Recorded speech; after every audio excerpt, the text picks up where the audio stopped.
আসসালামু আলাইকুম। কেমন আছেন সবাই? আশা করি যে যেখানে আছেন আল্লাহর রহমতে সবাই সুস্থ আছেন, ভালো আছেন। আমিও আলহামদুলিল্লাহ ভালো আছি। আজ গিয়েছিলাম বরিশাল থেকে একটু দূরে একটি বিখ্যাত মসজিদ আছে, সেটা হচ্ছে গুঠিয়া মসজিদ। মসজিদটি অনেক বড় এবং অনেক সুন্দর করে তৈরি করা হয়েছে। আমরা যেহেতু মাগরিবের নামাজের পরে গিয়েছি, তাই রাতের মসজিদ দেখতে কেমন, কতটা সুন্দর সেটা আপনাদের সাথে শেয়ার করতে চলে আসলাম। এটা যদিও গুঠিয়া মসজিদ নামে পরিচিত, কিন্তু আপনারা দেখেছেন, আমি দেখিয়েছি নামটা। মসজিদটা বাইতুল আমান জামে মসজিদ। এই তো এখানে পুরোটা টাইলস করে খুব সুন্দর করে সাজিয়েছে এবং এটা হচ্ছে মসজিদের গেট, দ্বার প্রান্ত। এখান থেকেই মসজিদে ঢুকতে হয়।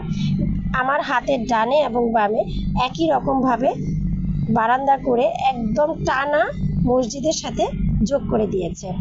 আর এই অংশটা হচ্ছে একটু সবুজ গালিচার মতো করেছে, মাঝখানটা সিমেন্ট দিয়ে ভরা এবং চারদিকে গ্রিনারি দিয়ে লাইন করে দিয়েছে।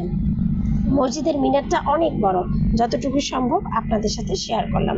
আমার পেজের ভিডিওগুলো ভালো লাগলে অবশ্যই লাইক এবং ফলো দিতে ভুলবেন না, এবং কমেন্ট করে জানাতে ভুলবেন না আপনাদের কাছে কেমন লাগে আমার ভিডিওগুলো। এই তো আমার ছেলে ওযু করে এসেছে, সে নামাজ পড়বে। এই হচ্ছে মসজিদের সম্পূর্ণ অংশ। এখন তাদের নামাজ শেষ হওয়া পর্যন্ত আমরা অপেক্ষা করব। তারপর আরও কিছুক্ষণ ছিলাম, থেকে তারপরে গিয়েছি। এই হচ্ছে মসজিদের মেইন দ্বার।